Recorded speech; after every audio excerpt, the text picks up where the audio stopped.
Welcome to the Real Turf Techs podcast for the technician that wants to get real. Follow along as we talk to industry professionals and address hot topics that we all face. Along the way, we'll learn tips and tricks. I'm your host, Trent Manning. Let's have some fun. This episode of Real Turf Techs on Golf Course Industries Superintendent Radio Network is presented by Foley Company, a strong supporter of equipment technicians and golf course maintenance departments everywhere. Foley Company offers a proven solution for above and below the turf for turf professionals everywhere. To learn more about Foley Company's line of reel grinders, bed knife grinders, and the Air 2 G2 family of products, or to find a distributor, visit www.foleyco.com. Foley, ready for play. Welcome to the Real Turf Techs podcast, episode 137. Today we're talking to Anthony Donofrio, equipment manager at Marine Drive Golf Club in Vancouver, British Columbia. Marine Drive Golf Club is a private 18-hole course. Anthony has one full-time tech and a part-time tech. He has primarily Toro equipment. Let's talk to Anthony. Welcome, Anthony, to the Real Turf Techs podcast. Thanks for coming on. How you doing today? Good. Yeah, no, thanks for having me, Trent. Yeah, I've heard a few of these and happy to see that email come through when you sent it in. So glad to be here. Well, that's awesome. I do think some people probably just hit delete, when they see the email come through. And they're nervous about it. Yep. And I've had people too, say, no, I just like to keep to myself. I don't want to do that. And that's fine. I respect that. That's cool. Yeah, fair enough. So if I am sending you emails and you don't want to do the podcast, just let me know that I'll stop sending the emails. Don't just go to yeah, right. And if you are interested in being a guest on the podcast, let me know. Send me an email. I'd be happy to have you on because we're always looking for guests, and it's, a random luck of the draw or unluck of the draw, however you want to look at that. Yeah, no doubt. Yeah. Well, Anthony, tell us how you got into the turf industry. Yeah, I mean, it sounds familiar sometimes talking to guys, and then other people I talk to, it's completely different. But for me, I kind of just fell into it. I was going to school for following kind of a law path. I was going to school for criminology and kind of thought that I would end up in some type of either law enforcement or lawyer type of role. And I needed a summer job while I was going to school. So I ended up working at the golf course and I started on the crew first. And within a couple months, they kind of mentioned to the super that, hey, I have a mechanical background. My father's a 25-year technician. So for automotive, building stuff since I was young, either with him or, what have you. And he gave me that chance back then. That would have been in 2012, I guess, or 2013 at this point. And I never went. I realized that, the law path is not for me. I'm not that type of person. And I kind of just stuck with the golf side of it and tried to find the ladder to climb, I guess would be the right way of saying it. I didn't really know where that was going to lead me, just working at a lower end club at the time. And I really didn't know what was the right path through that, whether I wanted to become an assistant and follow the super's route or stay a technician. But yeah, my progression was almost accidental, I would say, because working up to this point, I didn't even know the industry was like this, to be perfectly honest with you. Oh, yeah. The first two clubs, I had no idea that the GTS AA existed. I didn't realize that there was events to go to and networking, conventions and things like that. Mm-hmm. So it's been pretty fruitful, I got to say, in terms of starting there. And my dad kind of looked at me going, what? Oh, a weird, shift going from law to this. And it doesn't make any sense. He was obviously worried for his son that he wasn't going to amount to much or something or whatever. Right. It's been great. And taking care of myself and my wife. Yeah, the job has been great. No, that's awesome. Yeah. So, how long have you been in the industry? So it's since 2013. So what that put me at now? I guess 12 years. Okay. Yeah. That's awesome. Yeah. 12 years. Yeah. Most of that is, I would say most of that as a technician, and now I'm at a private club now as more of a, management role or equipment manager role with technicians under me, which is great. Very different, not always a grass is always greener type situation. Right. There are some days I wish I could just go back in the shop and keep wrenching, but there are other days where I'm very fortunate to be in the position that I'm in. Oh yeah, for sure. And I mean, I think I've said this before, but most of us kind of end up in your predicament, if you will, because we're really good at being mechanics and working on things or whatever. And then, the need arises and you need more help. So you hire somebody under you. And then next thing you know, you're a manager. Well, That's we right. didn't go to school to be managers, No. give me a diesel engine, I'll fix that thing. But Like, give me a yeah, person to try to lead and instruct to fix that thing. That's a whole different ball yeah, game we're playing yeah, with. But yeah, exactly. Yeah. it does make it interesting for sure. Well, for sure. And you know what? If anything, it's dynamic. So it keeps us on our toes and learning, which is always nice. Oh yeah, for sure. So did you have a background in golf? Did you like to play or any of those No, things? actually, up until then, I think I may have played once or twice with buddies. I want to say probably not, but if I had, it was only once or twice. And from then on, we have played more. I'm not sure I can consider what I do on a golf course as playing golf, but I do get out there and I swing a stick around. So I make it happen. But yeah, I won't be joining any tournaments anytime soon for sure. Well, and I mean, I don't play either, but I know Mitch Hunt and Chris Whitaker, trying to think, Jordan Roth, Brian Epplin, all technicians, all that I've had on the podcast before. And they really enjoy playing. And I don't know if they're very good. I mean, I've never seen, so, but just from what I hear, they just really have fun Yeah, playing. And so more power to them. for me, it's really just getting out with the guys and just having something else to do other than work or chores or, home life stuff, right? Right, right, right. Yep, Yeah. yep, for sure. Well, what's your least favorite part of the job and those employees? Yeah, I guess, well, no, it's not too bad. I've got some great guys right now. I'm very fortunate with who I was able to come up with in the shop this time. But I think the least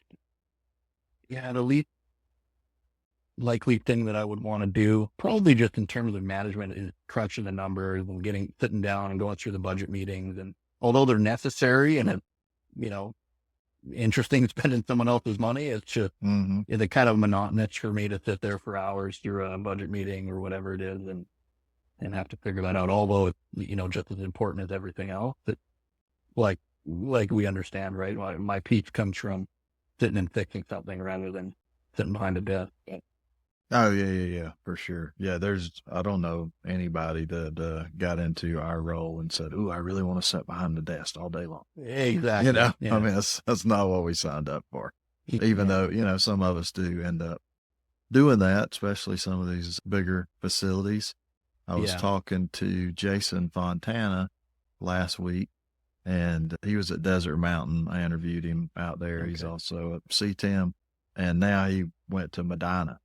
And I Okay. think, yeah, in Chicago, and which is still a huge operation, all that stuff. But he's going to be able to get his hands dirty again. And I think Oh, there he's you go. really excited about that, Oh, good. because I think Desert Mountain was just so big.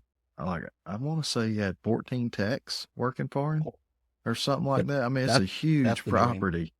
So yeah, I mean, he was just, behind the desk all the time and putting out fires all day long, every day. So Yeah. yeah, he seems really excited about the new challenges that he'll have there at Medina. So Of I'm course. definitely Yeah. happy for him. Yeah. Well, what's your favorite tool? Favorite tool that I have, we just got a hydraulic press in the shop, a full hydraulic setup, and that has been key for getting stuff back in business. And I had one originally back at my first club, but it was a super basic, setup, and I wasn't even 100% sure if it was the correct setup to be Mm-hmm. honest with you, but it was just one of those things that had been sitting in there for 25 years, so we used it. But yeah, no, getting this hydraulic setup's been really nice. We try to stick to the almost hour replacement interval for anything going near grain, at least. Mm-hmm. Rough, we kind of push and, let it slide and Yeah, go yeah. past the hour interval. Obviously, we don't want to be building hoses for no reason if they're in good condition. So, Right, but right. yeah, no, I really love that thing. It's something it's expensive, of course, but it's a Mm-hmm. small thing to have in the shop that increases like increases your downtime in terms of, or decreases your downtime, I guess, right? Oh, for Instead of sure. us having to grab a hose, clean it off, put it in the truck, drive over to the shop, hose shop, get them to rebuild one, or they can't do it same day, pain in the butt trying to get all that done. Oh, for sure. Yeah, the situation I'm in, it's an hour one way to the hose shop. So, Right. automatically there's 2.5 hours out of my day or, somebody else's day to go get the hose made. And I would say 90% of the time that store is able to make the hose we need.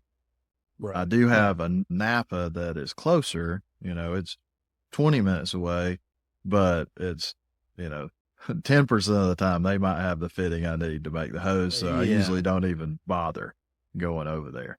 So I've been making my own hoses too for, I don't know how long it's been now, probably 7, 8 years. Yeah. What kind of hose machine did you get? We went with the Parker setup, so same as Okay. factory stuff for Toro. I didn't choose it because it was the same stuff that Toro uses, but they had a incentive program here in our area where you basically just buy all the product and they give you the crimper. I'm not sure if that's the same system down in the Mm-hmm. States, but yeah, it was pretty simple for us. Just buy all the stock and they offer you the crimper for free, sort of based on Mm-hmm. stock ordering basis. So it Right, right. made sense to us at the time. And given that certain pieces of equipment that we do have that we decided to retain longer term, we're going to have to get fully rehosed. I mean, you're blowing through stock pretty quick on some of these machines, right? Once you get into that. Mm-hmm. No, that's cool. That was, yeah, really awesome. What Yeah. kind of crimper is it? Is it pneumatic, electric? Yeah. It's like the electric over hydraulic style. Okay. It's got all the more modern ones. It's got all the phases. So you just crimp down until it stops. There's no having it. I mean, you should check your crimp specs Mm, anyway, but right, it's right. typically pretty good, especially when new. As long as your dies aren't worn, it's Mm-hmm. going to crimp it down perfectly every time. So as long as you have nothing on the whole sheath, I guess, before you crimp. But so it's a pretty foolproof one, which is kind of why I went with it to make sure that when I do Mm-hmm. train other techs, that it's a little bit, dummy proof in that sense, where we're not going to have any weird blowouts, air grains, or anything like that based on, Right, right. unless it's Yeah. some type of strange issue with the fitting or whatever. That's a different story. Mm, But yeah. yeah, try Yeah, to no, make it as that's easy as that's cool. possible for guys. That's good stuff. Yeah, and I've heard other people in the industry kind of go the opposite way on that. Like, I don't want the liability of making my own hoses. So I do get that side of it, but I definitely think it's situational depending on the type of course and facility you're at. And, if the guy you're working for is behind it, go for it. If the Yeah, guy you're working for is not behind it, buy all your hoses, yeah, no, you for know? sure, and it's a valid point. I mean, if you're concerned about it, or maybe if you're a super, you're like, I don't know about this tech. I don't know if he's able to, perform that to Well, spec and true. ensure that it's not going to have a problem. Yeah, It's a yeah. valid point. I've Uh seen huh. guys where I shake my head too. So Right, right, right, right, right. Yep, for sure. What do you do to relax or find your balance? I got a pretty good routine with my best friend every Saturday or Sunday, typically Saturday. We always hit the same place for breakfast, creatures of habit type of thing. And basically, some of us call it unwinding from the week. I call it kind of starting up the weekend. Okay. So, we sit there, bleed off any of our woes from the last week and, talk shop, politics, whatever it is. And then we head over to my dad's place where we have a pretty well set up automotive shop. We just wrench on our cars or projects that we have going on. Or if none of that happens, we just sit there and crush cans all day. Oh, yeah. yeah. No, that is so cool. Yeah. Man. Just trying to stay ahead of it. And again, it's kind of try to keep us out of the house if we can. And not because we don't love our home life. It's just, we need a bit of that balance in terms of how Yeah, much for time you're sure. spending at home versus spending time for yourself. No, that's really good. Yeah, Yeah. some guy time. Yeah, what's Yeah. wrong with that? There's Yeah, nothing wrong with exactly. Right. that. Yeah, And it's an exactly. open door policy. Whoever is around and available, yeah, just roll in, come Mhm. hang out if you want, if you like that thing. Some of the guys, Yeah. they don't know anything about cars. They just like to hang out. It's perfect. Well, right. I mean, you need people to drink beer with too. So, I Well, mean, that's just how whatever. it is, right? I mean, hey, Yeah. it's usually a good precursor to a good day. So. That's right. No, that's good stuff, man. That sounds like a lot of fun. I'm Yeah. definitely going to hit you up when I'm If in you're the ever if you're area. ever in Vancouver, you're more than welcome. What's been one of your biggest challenges working at the golf course?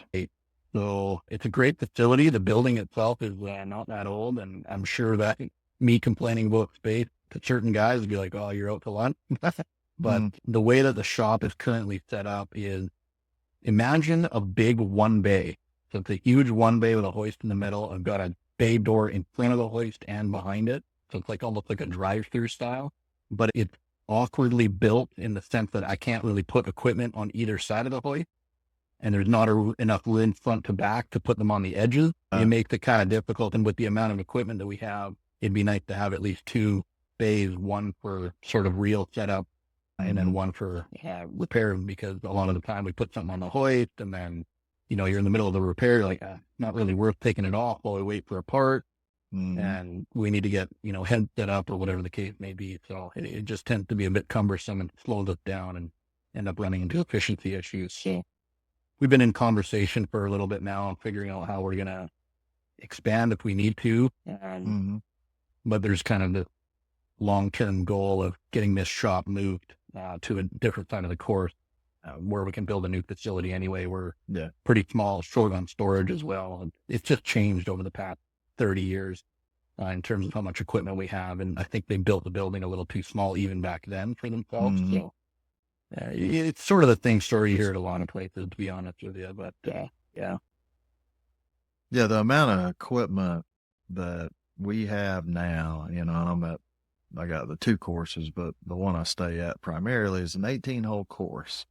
And we have enough equipment probably for a 54-hole course. Oh, I mean, it's yeah. just crazy how much equipment that you collect over the years. And we do the best we can on, purging the older stuff that we don't use.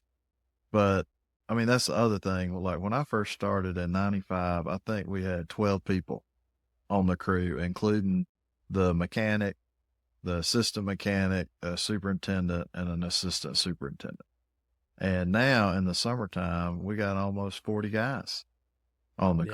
crew, so you do have to have a lot more equipment than we did back then. But Yeah. space is always an issue. The other thing I was thinking about when you were talking about that, in my recent trip to Chicago, I noticed a lot more people has two lifts in their shop. And Yeah. obviously, if you don't have one, try to get one. Yeah, no But doubt. Yeah. yeah, but if you got one, I think let's try to get two, because I'm in the same situation kind of as you are with the one lift. I don't use that lift for anything other than checking mowers. Yeah. And I mean, I say that occasionally, yeah, I'll do an oil change or something on the lift, but again, I can't do a repair. Something that's going to take, if it's going to be down for a day, that's not an option. No. Exactly. Yeah. And that's the tough part. And I mean, coming from the automotive side, everything's done on a hoist, right? And Mhm. I kind of treat it the same way. I try to get my tech to use the hoist as much as he can, just to try and save your body. I mean, my dad, his Oh neck yeah. is mangled and his back's mangled from working on stuff, right? So if you can get it Mhm. on a hoist, you should. But again, like you said, right, you almost need two at that point if the industry is going to push that way. So Yeah, then everybody, that I know, we try to check our mowers every cut.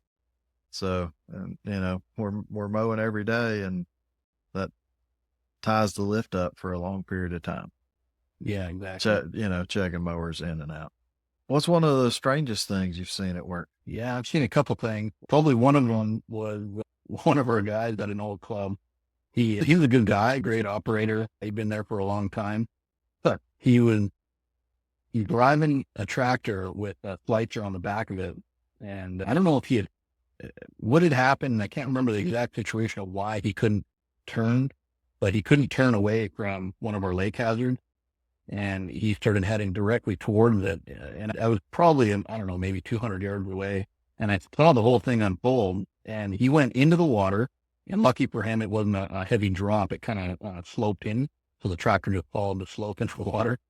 and he just calmly killed the key and let the tractor dive in. And he just started raising his hand above his head, holding a cigarette to keep the cigarette from going out. And I was just like, I've never seen something so calm and relaxed in my whole life. It was just, I'm glad he hit the key, so at least it didn't ingest water. But yeah, it was Oh, one of yeah. the funniest things I've seen. That is a really good one. Yes. Too Yeah, bad you super didn't get strange. that Yeah, on video too. I know. That's no doubt. And as you were telling that story, my first question was going to be, did it bend a rod? Yeah, But he got it exactly. turned Yeah. off, and that's Yeah. awesome. No, he was smart. He knew. He's like, oh, that's it. It's too late now. And just shut the engine off and let it go. That's funny. Yeah. As far as I know, every diesel engine that went in a lake bent a rod. In my Yeah, experience, yeah. it's like Yeah, every time. gas, yeah, not so much, but diesel, man, Right. when they hydrolock it, it's a lot Oh, of yeah. pressure, I guess. It just doesn't like it. Yeah. Nope, Yeah. it does not. Well, Do you have a mentor in the industry? right now, I think I would have to say it's my current superintendent, Jamie Rahm. Yeah, he's been really great at just kind of guiding me through. And it's funny, he's super hands off in terms of mentorship, Mm-hmm. in the sense that he doesn't try to push too hard if that's not what you want or whatever. But his way of running the show in terms of being kind of hands off and letting you do your thing, he won't step in unless he thinks there's actually something going on. But I've learned a lot from him just in being around him. He doesn't even really need to, have a lot of Mm-hmm. input per se. It's just, I kind of just start to reflect the same things that he's doing and try to present myself in the same way and become more professional. So just being kind of with him and near him has made me, I suppose, more polished, if you want to call it that, in terms of Yeah. cleaning up the edges and really trying, especially now that he was the one who's been bringing me down to the shows and trying to push for that difference of image for us and who we are in terms of equipment technicians or equipment managers, and just to try to show people, primarily our membership or the board, that we're not just the push of wrenches, right? Or Yeah. there's a little bit more to us than, Mm-hmm. just a plain old mechanic. So it's been great in that sense. And like I said, moving to this club and having him as a super has completely opened my eyes to what's out there and available. So No, that is so awesome. Yeah. I'm so glad, yeah, that he's getting you involved like that. I mean, what has that meant to you? Like, how eye-opening is that, I guess, going to the conference and some of those things? it was staggering, to be honest with you. In my first year here, first off being a private club versus, a public track, the amount of money that's around, which obviously comes more problems, but No, the yeah, money to yeah, spend. yeah. So that was one thing to get over. But then going to the show I probably would not have imagined that in 100 years. That's how the industry was. And there's all these programs, and the trade show is huge, massive trade show, and the, education side of it, everybody that's kind of intertwined, ready to help, willing to talk, willing to, get involved. It's pretty incredible, to be honest with you. And with even probably more shocking at this point, now that it's kind of phased off of the surprise, is how many guys are still not involved, in terms of they just don't know it exists, or their supers don't push them into it. Yeah, it's crazy. Some of the guys I've talked to are like, I don't even know what you're talking about. I'm like, I don't know how to help Yeah, you then, because you got to see right. it for yourself. I can't Yeah. really explain it. So. Yeah, I do think, I hope it's not this way, but I mean, I think there's some old school guys out there that, they're scared of losing their guy and they don't want to show them what else is out there, which is really sad if that is what's happening. Yeah, that could be the case. But like I said, in terms of when you asked me how I started in the industry, and I said I was very fortunate, I meant it in the sense that my first super as well, he saw a position nearby open up at a different club, and he knew that my trajectory was not going to be staying, at that club for him. So he was the one who said, hey, listen, you should really apply for this. I said, okay, sure. Do you think that's the right thing? And they were paying more and the whole deal. And it was a semi-private club. So you're kind of getting, a little bit closer to that upper end. And then that cheaper, I had only been working with him for 2 years, I believe. Again, I wasn't a part of any of the associations, and he saw a posting come up to this private club, Lane Drive.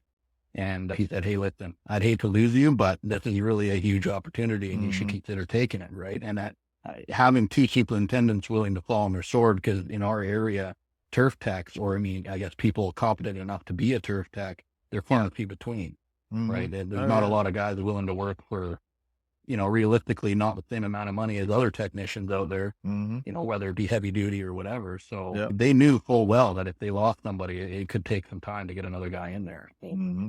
hugely fortunate that they decided to do that for me. And in turn, I try to be the best guy that I can for my technicians as well. I try to push them up the chain. I got one guy in doing his Red Seal apprenticeship right now because for me, I think that's important for him to do and tick some boxes if he wants to work for the city or whatever. So Mm-hmm. try to do what I can in terms of that. Yeah. What all is involved in that? For us, it's a 4-year program, basically, not 4 years flat out. It's basically, you start off with like an 8-year as your, or sorry, 8-month, 8-week period in the first one. And then your second, third, and fourth start to reduce down by a couple of weeks as you go through school, basically based off of hours Mm-hmm. on how that apprenticeship works. And then your final is just a 10. So it's your Red Seal certification, which allows you to work across Canada, except for Quebec for some Okay. reason. Yeah. So yeah, it's a good program and something that he should have if he ever decide to move or whatever. Something happens to the club and we close, who knows? Yeah. Right. He's got something to fall back on and some accreditation that follows that, right? No, that's cool. That's really good. Yeah. What would be your dream job or opportunity? Yeah, I think about this a lot in terms of is there anything next for me? Is it a different club or what would I want to do? But in terms of call it a reasonable dream job, I love like emergency vehicles, police cars, fire Mm-hmm. trucks, things like that. Okay. Even, fire trucks and airports. I thought it'd be a cool job to be able to be the procurement guy on that side of it, building them out, backing the cars out, whatever, Oh funds yeah. and ambulances and stuff. Because I don't know why. I'm sure they have internal people that do that, but for some reason I thought it'd be just the coolest thing to be choose a brand and start decking it out kind of thing, right? So, Oh yeah. No, I could get behind that. That would be yeah, for fun. sure, right? Yeah, Yeah, that would be fun for sure. Yeah, heavy yeah, rescue unit or something yeah, with anything like all that, this. Yeah. Yeah, my uncle, he worked ground operations for one of the big airports nearby. So he obviously, I understand what's on his, property and what kind of equipment they're running. And yeah, some of those fire trucks are huge military Oshkosh units and stuff like that. Mm-hmm. And they have to spec all that stuff out. I'm like, oh, that's so cool. That is cool. That is cool. Yeah, for sure. Do you have a technician you would like to work with for a day? Technician I would like to work with for a day. There's a lot of guys out there that I think you benefit from. One guy in particular that stands out, and I met him in Orlando last time, Okay. and that'd be JR over on the East Coast. He was Wilson. great. Oh, okay. So I sat next to him and just chatting with him, and man, he's just a do-it-all kind of guy. So Yeah, I it was like, is. you know Yeah. what? This guy seems like somebody I would love to. Yeah, I just feel like it'd be one of those super dynamic type of days Mm-hmm. or weeks, whatever, spending with him. I'm sure he's got a million projects. He only eliminated a couple that he was doing, but yeah, it was crazy. Yeah, yeah. You're not the first one that's a I JR. bet, yeah. Yeah, and I would highly recommend it. I was Yeah. fortunate enough to spend, oh, I think I spent 2 or 3 days, at least two, but I think 3 days with JR around his shop. He took me around Long Island. We visited a bunch of other shops, and hopefully I didn't hurt his feelings. I don't think I did. If you live in New York, you got thick skin anyway. Oh, I I bet. mean, yeah, they razz each other. Yeah, something fierce. Yeah. But anyway, I said, nothing's good enough for you, is it, JR? Like anything that he bought, right? Like whatever it was. Like he had a hydraulic shop press and the support on the bottom of the press. He rigged it up with some pulleys and some cables and a little winch so he could crank it up and down, to lower it up and down to adjust the Yeah, height. okay. And I'm like, that's a really good idea. Why hadn't I thought of that? Or why Yeah. hadn't I done that to mine? Yeah, he had a drill press, like a small benchtop drill press with a die grinder sitting on it. Okay. And I'm like, what in the world what are you doing with this? Like, why do you put a bench grinder on your drill press? And it's for sharpening stump grinder teeth. Oh, The green teeth, they're round, So you put them in the chuck of the drill and spin them, and then lower the quill And then down until you bring it down. yeah. And I'm like, man, Chip mill. right, exactly. Yeah. And I mean, one of the latest thing, or I don't know, who knows what he's doing now, but he makes his own tines and heat treats them. Right. He's got a Ford, all that stuff, which is super cool. But he was making his own sub air systems, like welding the impeller, having it balanced all the way Holy man. down to doing the fiberglass cover lid that goes over it, molding the fiberglass. I'm like, is there anything you can't do, JR?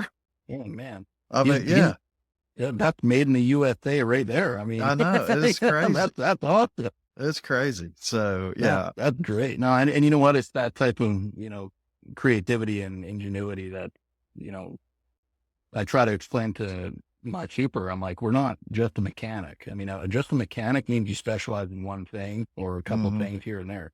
I mean, I've done building electrical, machine electrical, hydraulic, engine, you name it. We've all been there. But then you talk to these other guys that work for, Caterpillar or whatever, like, yeah, I'm just a diesel tech. That's it. That's all I do. Like, right. yeah, well, that must be nice, but we don't do that, right? We kind of have to wear all those hats all at once, right? So that's a pretty unique situation to be in, I guess. I ran into this technician working at a golf course, and he came from the Coast Guard, and he'd retired. I don't remember how many years, whatever, but super knowledgeable guy. But he said where he messed up in the Coast Guard is he got all his certificates or degrees or whatever they were in electronics because he really enjoyed electronics. Well, he couldn't work on engines because he was certified on, and I mean, he'd been around helicopters, for whatever it was, 20 years and, helping the engine mechanics, but he wasn't certified in engines. So he couldn't work on them. And I mean, it was kind of crazy. And that just reminds me of what you were talking about there. Yeah, it is wild. I mean, instrumentation is its own trade, really, but yeah, it's a lot, and then all of a sudden you're thrown into something else. Go, actually, right. I don't know how to do that part. Right. Yeah. What do you know now you wish you'd known on day one? Yeah, definitely. Well, I mean, there's a few things, but obviously industry inclusion was probably number one on my list. But the second one down from that is really how in depth, taking care of reels is and how it affects performance on the course. And growing up and in the industry itself and working with another old timer, there was no stress put on leveling heads or, even really making sure that it's perfectly, parallelly ground. As long as it's sort of cut paper, and you're good to go and send it over, right? And that's just how it was, and did a lot of backlapping and stuff like that there. So once I got here and started to realize a bit more of the onus that's put on quality, and we don't even take it really as far as it can go, of course. I mean, you see some of the stuff and setups for these big tournaments, they're really taking it to an extreme. But for our day to day, we're not really going to do that. It doesn't really make any sense in terms of cost or, labor input. But yeah, I really wish I had known some of this stuff because I struggled in my earlier years, trying to diagnose what was happening to certain heads or super would come in and go, hey, this arrow unit, it's got all these lines. And I'm like, I know it's supposed to be one color. I don't know how to make it one color, right? So, getting to this point, and I still have barely scratched the surface of understanding how these reels are all different, right? In terms of John Deere versus Toro and Jake and all that jazz. But yeah, it would have been something that would have been nice to start off with rather than learn later. But yeah. And yeah, how do we as an industry get that knowledge to beginner technicians or, people when they first start out? Cause I've learned more. I've been saying this a lot, but I've learned more in the last year on cutting units than I have, my first 27 years in the industry. Well, for sure. I mean, as when you really dive into it, you can learn a whole lot about what all's going on there. But yeah, I think the hard part is how do we get that to other technicians to train them? Because a lot of us, and I mean, even including me, when I first started, the guy that trained me on, a lot of what I known was he was an automotive mechanic, and he was a really good mechanic. And I mean, he could fix anything. He was a wizard, when it come to engines. And I mean, just he was very knowledgeable, right, about all Yeah. kind of stuff. But what he knew about cutting units is just what he learned out of a book, and kind of taught himself. And at the time, we didn't have a bed knife grinder, so we didn't grind bed knives. We couldn't. We didn't have a way, so we lapped. That was Right. our only way. And when I look back at that, like, wow, how did we get by? Yeah. Without having a grinder? But we were still in the top 10 in the state of Georgia. Our There club you go. was, which is, it's like, Yeah. how do you argue with that? I don't know. Yeah. And And it yeah, makes you wonder. has expectations changed? Yeah, expectations have Yeah. changed.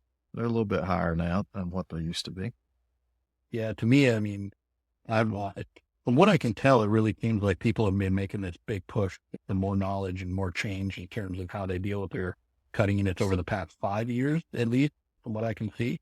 But I know guys that are putting out unbelievable products, in terms of turf health and playability with some old equipment, like pull behind gang mowers that they only back lab, things like Mm-hmm. that. And they're still producing great results. So it kind of makes me wonder how far you should go with it in terms of an operational standpoint. Obviously, I'm sure we would all love to be able to do the absolute perfect thing every time, Mm-hmm. all the time. But I mean, it's not usually worth it in the end once you start crunching the numbers. Unless you have it in super important tournament. We don't host any big events in terms of PGA stuff. Yeah, but I could see maybe in that sense, they probably have their own, specifics or criteria that you have to meet. But for the day-to-day operation, I'm not sure that we should be getting into Yeah, too yeah, much of yeah. the weeds when it comes to that, right? I mean, as Well, long as right. it's a good, healthy cut and everything's even, then Mm. I think for the most part, we're in good shape. No, and I agree with that 100%. The only thing I want to learn or try to figure out or get better at is there a way to set up a cutting unit where the cut will last long? Yeah, You know what I'm saying? yeah, yeah, if I grind these angles on my bed knife and, I'm setting my contact like this, how long does my cut last? And yeah, is there a way to make that better? yeah, Because, and consistent. and consistent, Yeah, and then the superintendent top dresses the green, and I just throw all that yeah, info gone. out, Yeah, it's all gone. yeah. So start over. Get ready for tips and tricks. Well, let's do some tips and tricks. Sure. What do you got for us? What kind of tips and tricks you want to share? Tips and tricks. I mean, it's funny. There's certain things that I'm not sure are really different than what anybody else does, but there's certain things like lifting wheels up. If you do have a machine on a hoist, one thing that seems to blow people's mind is how to lift a wheel up that's heavy up into place.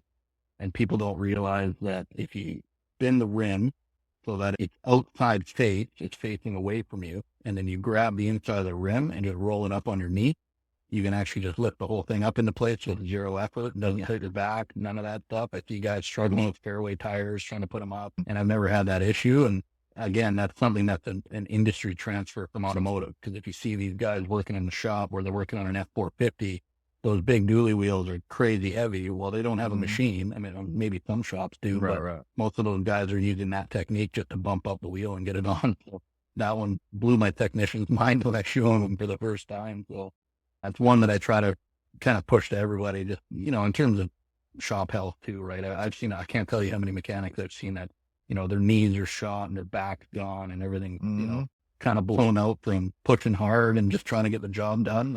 And I'm like, yeah, I agree. I do the same thing, but try to do it with, a little bit of thought, because once you're, in your 60s or 70s, you're really going to wish you gave it a little Oh, more yeah, thought, yeah, right? yeah, for sure. Yeah. Mhm.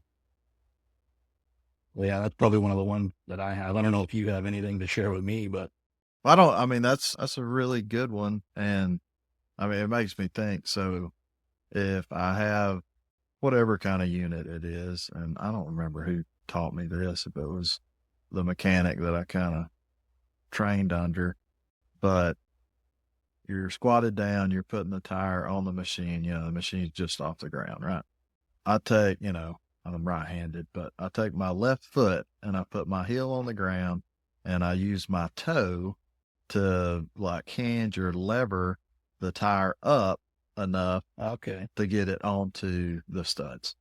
Right. I don't, it's pretty simple, but I mean, same thing I've seen, I have these guys come through the shop that I try to teach them, and I just see them struggle trying to get a tire on there. Usually like straddle their legs underneath whatever they're trying to mount, and they're trying to hold it down, and put it on, and they're bound. And I'm like, same idea. Just stick your foot under it and leverage it up, and then you can kind of get the lugs on, right? Like, yeah, it's kind of funny. It's usually the same type of platform, right? You see the same type of thing. And I guess if you've never worked in the shop, that maybe that is the go-to method, in terms of how people see things, right? Right. Yeah, and I think another thing that I find is leverage, like knowing how to apply leverage. I see that a lot with, the younger guys, and it doesn't matter, their physical strength, but they're almost fighting against themselves, if you will. If you got 2 wrenches and you're way out here apart and you're trying to push them together or something, but like breaking loose hydraulic fitting, if you can get the 2 wrenches where, they're right side by side and take your hands and squeeze them together. Squeeze them. Right. Yeah, exactly. Makes it so easy. Yeah. Or it makes it a lot easier. Yeah. Oh, and there's stuff like that. I mean, I know guys that have gone most of their career not knowing certain things like that, right? They see it for the first time 10 years later and go, I can't believe I've been eating that for so long, right? Right. Yeah. Well, yeah. No, it's a good one. That actually is a good one. Well, yeah, and I remember the first time I seen a guy take a boxed end wrench and put it on an open end wrench, and connect two to break something loose. Create longer leverage. Right. I'm like, what? Yeah. And now you got companies like Snap-on and Mac where they actually make the little extension piece. Right. Like the double hook, right? Yeah, I don't remember. Somebody shared that in our WhatsApp group, I think. Yeah, and they make one that like a ratchet will connect to that hooks onto the wrench. That's right. Yeah, it's got like a little 3/8 or half-inch drive on it, and you can reef on it. Yeah, that's pretty cool. Yeah. What will they think of next? Right. No doubt. Well, yeah. What else do you want to talk about? I mean, nothing huge. I mean, one thing I did want to touch on, and it's something that, some of the other guys that we've kind of bounced off of before at some of the conferences is, the difference between a technician and an equipment manager, and how to sort of communicate that to your management or super or whomever it may be. And even like in general day to day, if I explain something, I say, oh, well, I'm a fleet manager or equipment manager for a golf club. And the first thing they could say is, well, you're just fixing golf carts? I don't understand. Like, what are you managing exactly, right? They don't understand the whole proclivity of the job. And the other thing I noticed too is that being an equipment manager by title doesn't mean that you do all the same things at every club. And I'm not sure if that's something that superintendents are kind of giving that title off, and then, to adjust the technician, let's say, and they don't give them any of the responsibility that is kind of part of it, in terms of myself. I spec the equipment, I quote the equipment, I go to the lease companies and get the percentages. And then at the very end, it all gets floated to, the super, the GM, the board, then they make their decision behind the scenes. But there's a ton of guys that I talk to that they're basically full hands off, other than their super will kind of involve them in maybe making the choice of what type of equipment, but they're not crunching the numbers. You're not doing, the math on the back end and trying to figure out what, what's going to be the best for the club. And I wonder if there should be a difference there, or if we should be pushing our technicians to do more to help possibly raise all of our kind of industry wages, if you will. Should an EM make more than a regular technician? And in turn, if you are the only tech, you should be making a lot more, right? I mean, you're kind of running the show yourself, right? So I see a lot of guys where they're running on their own. They do far more work than I've ever imagined you should be taking on as one person. And my hat's off to them. They're doing it for, much less than I think should be fair, Mm. depending on where they are or whatever. But yeah, it's just something that I always wondered, and you kind of hear rumblings about it, but it never really seems to get talked about too much in terms of those specific. Is there different stages, and should there be, and pay increases or not? I know pay is always a conversation, but not necessarily between the two types. Yeah, it's always been something that I dwell on a little bit. Yeah. No, yeah, I don't know where to go with that, honestly. It's one of those things. I think each operation is, so different. So I Yeah. don't, I think it's hard to put a label on that sometimes. Yeah.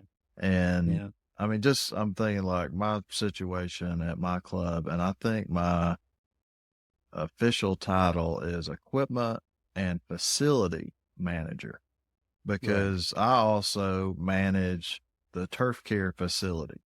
So Okay. anything that happens, all the electrical in there, all the plumbing in there, all that stuff, falls under me. There you go. And, but I know it's not that way at every club, and it's just like, I know some clubs have it set up where the equipment manager also maintains the golf cart fleet for the golfers. And Right. like my club, I don't have to mess with that. I Okay. I take care of our range picker. I take care of our beverage cart because it's owned by the club, but the other stuff is leased, and part of their 3 or 4 year lease, they get their, whatever they call it, where the dealer comes out and services all Like their a carts. maintenance package of Yeah, some sort right. or whatever. Yeah. And then you get clubs like JR where he's building his own, sub-air systems. Yeah, I'll be surprised if he doesn't start building carts by himself. I mean, there's no point in buying them if he can build them. What? Don't say that. I know he When would we're in try. San Diego, don't mention that. You get him No doubt. going into a rabbit hole. But yeah, the whole, equipment manager name, I don't know who really come up with that. I'm not a huge fan, honestly, of that name. At the end of the day, I think I'm a mechanic. Yeah. And, and if I tell somebody I'm a mechanic, they get an idea of what I do. Yeah. They put you in that box. That's right. Right. And that's okay. And that's kind of where it should be, right? Like, realistically. Right. But yeah, you tell them you're equipment manager, like, what kind of, What the heck does that mean? Yeah, what does that I don't mean? really understand that part. But again, when you do tell them that you're a mechanic at a golf course, they say, oh, you work on lawnmowers and golf carts. It's the same, and same kind of thing. Like, the lawnmower that I work on cost $150,000 now. Yep. And so it's a little more than Peepaw's snapper that you grew up with, or whatever. No doubt. Old rear engine snapper, one pull and it would start every time.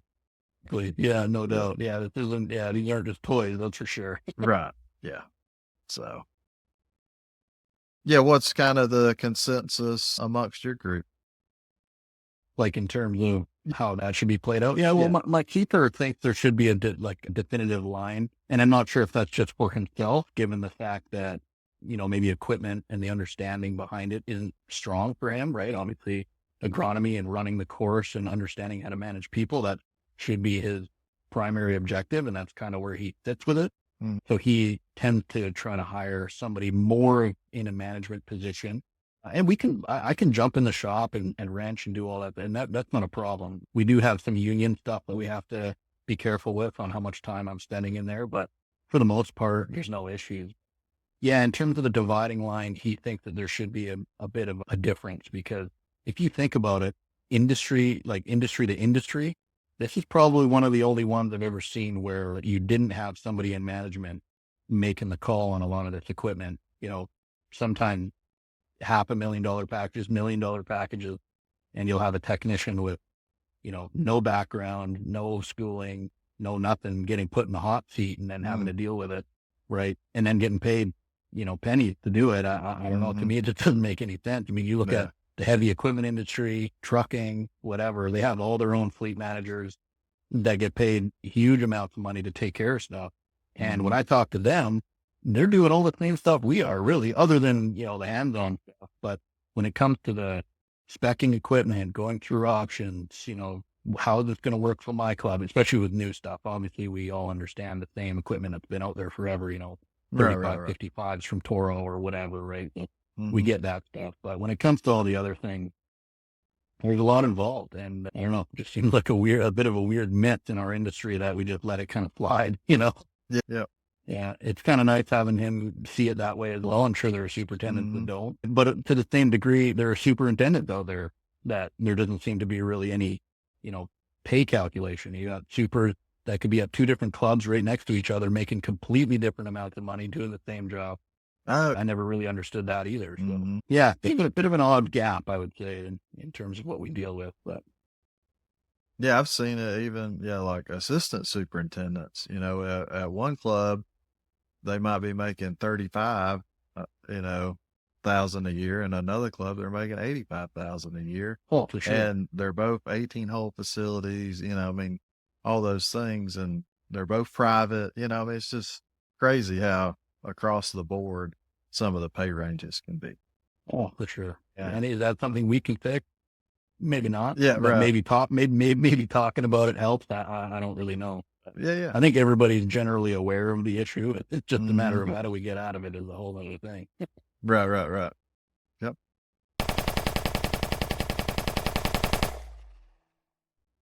You ready to do some rapid fire? Sure. What's your favorite movie? Fury. Okay. Yeah. Oh, yeah. I'm not familiar. What's Fury? Yeah, it's a tank crew in World War II with Brad Pitt, Shia LaBeouf, those guys. Oh, yeah, really good one. I enjoyed it a lot. Yeah. That's okay. Yeah. I got to catch up on some movies. Yeah, fair enough. Yeah. What would be your last meal?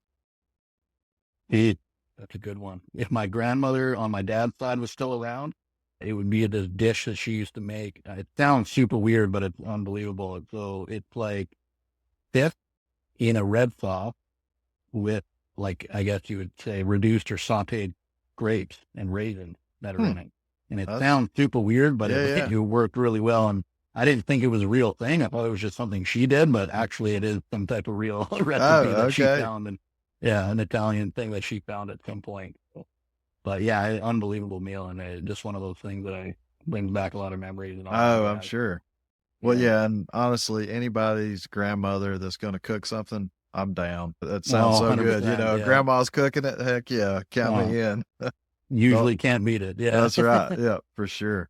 What are you most proud of besides your family? One thing, especially in my area, I'm probably most proud that I was able to buy a home, an apartment not this year, 2 years ago with my wife. Nope. We're not quite right in the city. We're in the outskirts, but it's really difficult in our area for most people my age to purchase.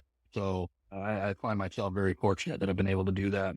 And it doesn't come without its hardships, of course, like anybody, but yeah, a lot of cutbacks and just kind of driving hard to make it happen. But one of those things, a lot of people that I grew up with, they had sort of just accepted they're going to rent forever. And that's okay as long as you can, I guess, build up a nest egg it some other way. But I always grew up thinking that I was going to buy a house and, have my kid and have my garage and my cars. But I guess that's not the reality anymore, at least not for now. Right. Not for now. But congratulations, though. That's awesome. Yeah. Well, thank you. That's very cool. Very cool. Well, tell the listeners how they can get a hold of you on Twitter, email. Yeah, really. I mean, they can if they wanted to get onto an email with me for sure. I don't know if we can post that somewhere or not, but they're welcome to call. My phone number for my office line is on our website from Marine Drive Golf Club. Okay. I am connected to a few of the groups, Real Turf Tech, of course, and SIP grinders and all that jazz. So they're welcome to, DM me directly through there if they have any questions or, things like that. I certainly don't have a problem picking someone's ear, if I need to. I have some strange questions with stuff. I've definitely reached out to people. Yeah, at any time, if you think that you have something for me, I'd love to help. Awesome. Well, thank you so much, Anthony, for being on. I look forward to seeing you next week in San Diego. Yep. Actually, we're like 5 days, right? That's it. Yeah, we're almost there. I'm already checked out. I know. That's funny. That's good stuff. It'll be good. Yeah, no, I appreciate the invite on. And I can't wait to see whoever's going to be there. I'm still putting names to faces, after 5 years of going, but Oh, yeah. It's going to be a great time. Oh, yeah, for sure. No, I'm really excited. And yeah, I need to say thank you to David Taylor for stepping up and throwing some money behind the bar for some food and Yeah, some there we go. drinks. I Right, mean, right that on. is awesome. That- Yeah, unsolicited. He's in our Yeah. WhatsApp group, and he's like, "Oh, I can throw it." And so anyway, I call him after just to tell the story. And like the next day, I call him, and I'm like, "Thank you so Yeah. much. That's so awesome." And he says, "Well, what they charge, like if he wants to put a banner above his booth, it's ridiculous money." Oh, Okay. And he said, "I'd much rather throw y'all some money. there you go. Yeah, That fair y'all can enough. enjoy That's awesome. versus putting a banner up above my booth." Yeah, And I'm that's like, perfect, "Awesome, you know. man. Thank you." But That's good giving back. I've had a good relationship with him, and he's not like any owner that I've ever dealt with. Stack, they sell all kind of accessories, Okay. like tractor mount stuff. We got two of the top changers, and the top changer is kind of like dry jack, but they call it the wet jack. So it injects sand, Okay. but the Yep. sand doesn't have to be wet. But they sell all kind of accessories like that for cool. cultivation and all that kind of stuff. They're based in South Carolina, so they're not too far from me, but they travel up to your neck of the woods and all over West Coast. I mean, it's crazy, Right. their territory. But Yeah. the cool thing about David is when we bought the machine from him, he gives me his cell phone number and he says, "You have any issues with this thing? You call me. Oh, Not that's good. don't call my service department. Don't call your Yeah. salesman. You call me." And Yeah. I try not to abuse that because I Yeah. mean he's the owner of the company. He's a busy man. But when I have had a question and I call him, he's always Johnny on the spot, answer the phone. Yeah, we'll get that taken care of right away. I mean, it's just Yeah. really good customer service. Yeah, it's a good way to run a company for sure. Yeah, for sure. All right. Well, All thank you. righty. I appreciate Yeah, thank you again. Yeah, all right. Take care.